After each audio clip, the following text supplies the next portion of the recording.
আজকাল মেয়েরা শ্বশুর শাশুড়ির সাথে একসাথে থাকতে চায় না, এ ব্যাপারে ইসলাম কি বলে? এক্ষেত্রে আমাদের উভয় পক্ষের বাড়াবাড়ি আছে, সীমালঙ্ঘন আছে। যারা বৌমা আছেন তারা মনে রাখতে হবে, শ্বশুর শাশুড়ি তারা মা বাবার মতো, তারা বয়সে বড়, মা বাবার মতো, তারা মুরব্বী। নবী করিম সাল্লাল্লাহু আলাইহি ওয়াসাল্লাম বলেছেন, যে ব্যক্তি আমার উম্মতের মধ্যে বয়সে বড় সিনিয়র মুরব্বীদেরকে যে সম্মান করে না, শ্রদ্ধা করে না, সে আমার উম্মত হতে পারে না। অতএব মেয়েরা তাদের শ্বশুর শাশুড়িকে সম্মান করবেন। ঠিক একই কথা ছেলেদের জন্য প্রযোজ্য, ছেলেরাও তাদের শ্বশুর শাশুড়ির প্রতি সম্মান করবেন। অনেক ছেলেরা আছে নিজের স্ত্রীকে কষ্ট দেয়, শ্বশুর শাশুড়ির প্রতি অসম্মান করে। ঠিক একই কথা মহিলাদের জন্য প্রযোজ্য, অনেক মহিলা আছে নিজের শ্বশুর শাশুড়িকে কষ্ট দেয়।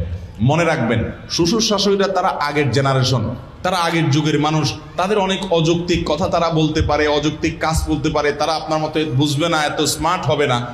আপনি আবার যখন বৃদ্ধ হবেন, আপনার ছেলেমেয়েরা অনেক